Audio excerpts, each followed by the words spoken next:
Welcome সবাইকে একটা নতুন ভিডিওতে। দেরি না করে একদম টপিকে যাওয়া যাক। তো আজকের এই ভিডিওটা হতে চলেছে আপনি কি করে আপনার কেদারনাথ ট্রিপ এক্সিকিউট করবেন এবং প্ল্যান করবেন। তো প্রথমত আমাদের পৌঁছতে হবে হরিদ্বার। তো হরিদ্বার পৌঁছানোর জন্য আমাদের কাছে মেনলি ওয়ে হচ্ছে থ্রু ট্রেন। এবার আপনি যদি পিক সিজনে যান তাহলে আপনি কিন্তু ডাইরেক্ট কলকাতা থেকে হরিদ্বারের স্টেশনের ট্রেন পাওয়াটা একটু মুশকিলের ব্যাপার হবে। পিক সিজন কোনগুলো? যখন কেদারনাথ মন্দির খুলছে পুজোর টাইমে এবং কেদারনাথ মন্দির যখন ক্লোজ হচ্ছে, এই তিনটে টাইম কিন্তু পিক সিজন। তো এই টাইমে আপনি চেষ্টা করবেন আপনি ডাইরেক্ট হরিদ্বারের ট্রেনের টিকিট না কেটে থ্রু যদি দিল্লি হয়ে যেতে পারেন। তো আমার মতে যদি আপনি নিজে থেকে কাটেন, কোনো দালাল মারফত না কাটেন, তাহলে বেস্ট ওয়ে হচ্ছে আপনি দিল্লি থ্রু হয়ে যান। এতে আপনার ট্রেনের টিকিটের চান্সও বেশি থাকবে আর আপনার হেডেকও কম পড়বে। তো এবার আমাদের ক্ষেত্রে ব্যাপারটা কি হয়েছিল যে আমরা প্রচণ্ড লেট করে ডিসিশন নিয়েছিলাম, তাই জন্য আমাদের বাধ্য হয়ে কলকাতা থেকে দিল্লির প্লেনের টিকিট কাটতে হয়। দেন আমরা ওখান থেকে ট্রেনে গেছিলাম। এটা আমাদের স্টোরি, কিন্তু আপনারা এই ভুলটা করবেন না। আপনারা যদি এক্সিকিউশন করার ট্রাই করেন হাই পিক সিজনে, তাহলে আমি অলওয়েজ আপনাদের সাজেস্ট করবো যে আপনারা দিল্লি হয়ে টিকিট কাটুন। তাহলে সেখানে চান্স অনেক বেশি থাকবে আর ইজিলি আপনাদের ট্রেনের টিকিট কনফার্ম হয়ে যাবে। নাহলে কিন্তু এটা মারাত্মক একটা হেডেক হয়ে থাকবে।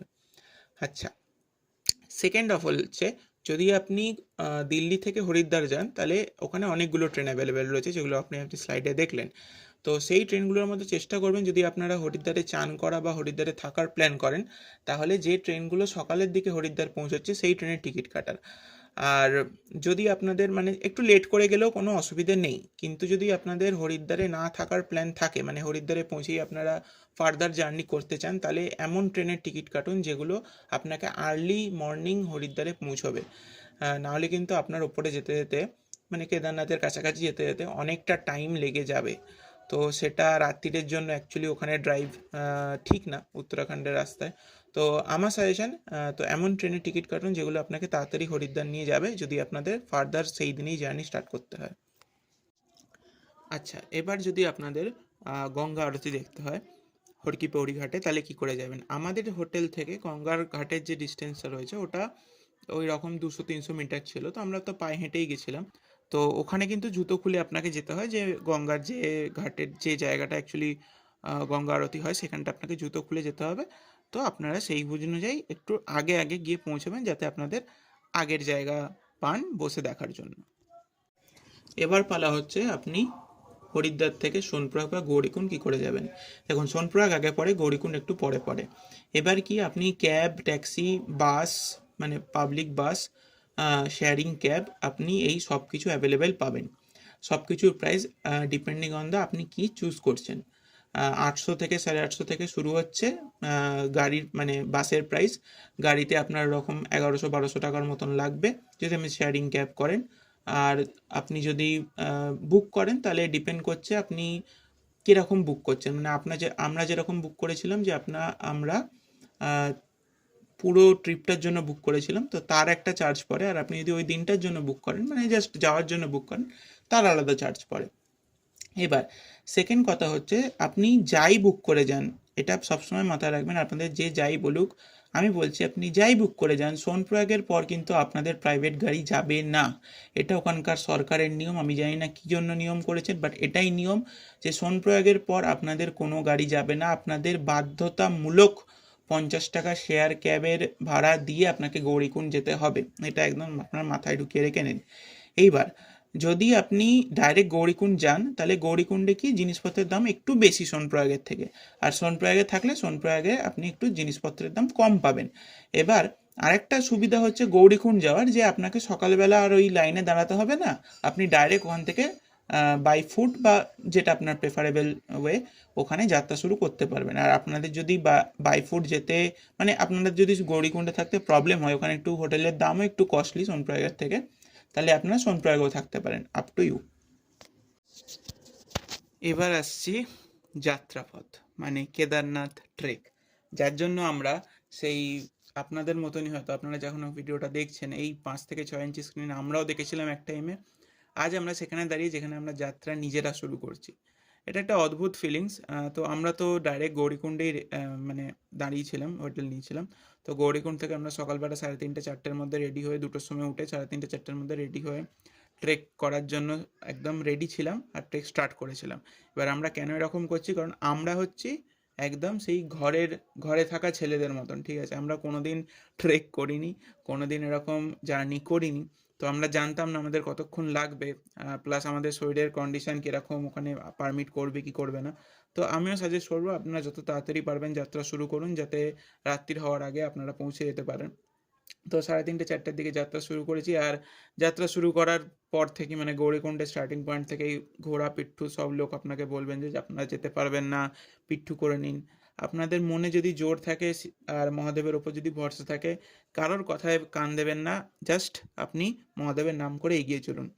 যাত্রাপথ করতে গিয়ে আপনি দেখতে পাবেন এমন অনেক লোক যারা আপনাদের থেকে হয়তো 100 থেকে 1000 গুণ ভালো ফিজিক্যাল কন্ডিশন অনুযায়ী তারা ঘোড়ায় যাচ্ছে। আবার আপনি এটাও দেখতে পাবেন যারা আপনাদের থেকে 2000 গুণ উইক ফিজিক্যাল কন্ডিশন অনুযায়ী বা পার্সোনাল এবিলিটি অনুযায়ী তারাও হেঁটে যাচ্ছেন।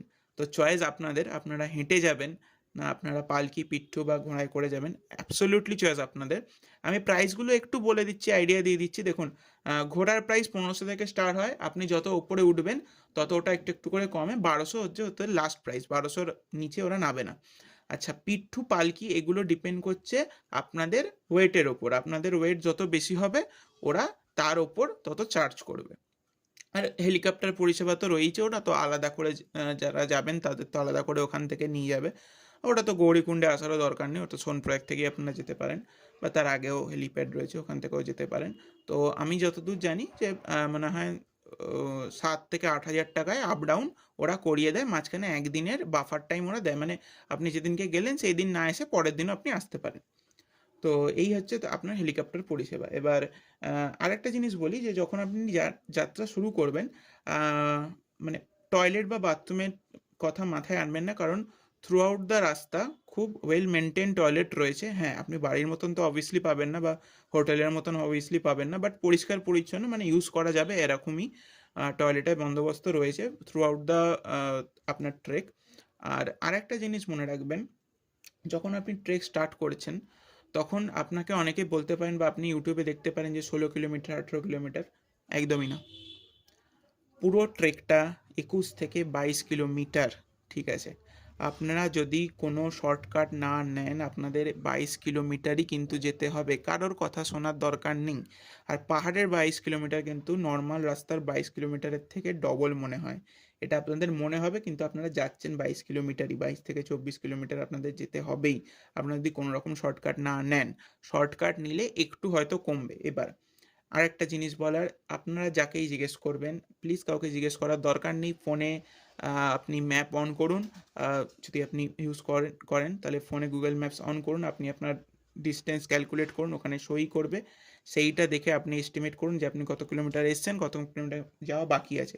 একটাই কারণ, যদি আপনি কোনো দোকানদারকে জিজ্ঞেস করেন, দোকানদাররা মোটামুটি ঠিক বলে আবার অনেক সময় ভুলও বলে, ঠিক আছে? মানে ধরুন আপনি 3টে মোড় ওপরে উঠলেন কি 10টা মোড় ওপরে উঠলেন, দেন জিজ্ঞেস করলেন, তখনও একজন দোকানদার বললো যে আরও 18 কিলোমিটার বাকি, আর তার আগের যিনি দোকানদারকে আপনি জিজ্ঞেস করলেন তিনিও বলেছিলেন 18 কিলোমিটার বাকি। তো এই সবগুলো দেখার কোনো দরকার নেই বা কাউকে জিজ্ঞেস করার দরকার নেই, অথবা যারা ওপর থেকে নিচে নামছে তাদেরকেও জিজ্ঞেস করবেন না, কারণ দেখুন আপনিও যদি ওনাদের জায়গায় হতেন, আপনি যদি ওপর থেকে নিচে নামতেন, আপনি 3 কিলোমিটার আসলেও আপনার মনে হবে আমি 4-5 কিলোমিটার চলে এসেছি। তো ওনারা হয়তো ভুল আপনাকে বলতে পারেন, কেউ ভুল বলছে না, বাট তাদের যেটা মনে হয়েছে যে আমরা 5 কিলোমিটার নিচে নেমেছি, তখন আপনি ওনাকে জিজ্ঞেস করলেন, হয়তো 3 কিলোমিটারই বাকি কিন্তু উনি বললেন 5 কিলোমিটার বাকি, আপনার একটু মনের জোরটা কমে যাবে। তো কাউকে জিজ্ঞেস করার দরকার নেই। ওখানে লাইট পোস্ট বা পোস্ট হয়, পোস্টের ওপর নাম্বার লেখা থাকে, ওই নাম্বারটাকে ফলো করবেন, ওই নাম্বার যত কমবে বা বাড়বে আপনি তত তাড়াতাড়ি তত কাছাকাছি পৌঁছবেন। এই মানে পোস্টিং কাউন্টটা কিন্তু মারাত্মক। আর আমি আর একটা জিনিস বলে দিই, প্রত্যেকটা টার্নিং পয়েন্টে ধরে নিন একটা করে পোস্ট রয়েছে, আপনি যদি একটা শর্টকাট নেন আপনি 3-4টে পোস্টকে ডাইরেক্ট কভার করে 5th নম্বর পোস্টের কাছাকাছি পৌঁছে যাবেন। তো শর্টকাট তখনই নেবেন যখন আপনার শরীর পারমিট করবে, নয়তো নর্মাল রাস্তা দিয়ে যাওয়াই ভালো।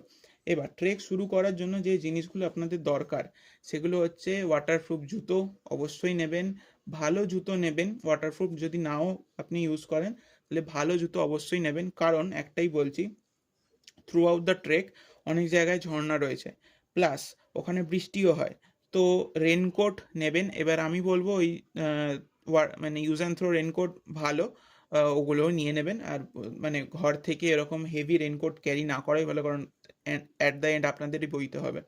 তো এই জিনিসগুলো নেবেন। আর ডাইমক্স বলে একটা ওষুধ পাওয়া যায়, ওটা অবশ্যই নেবেন।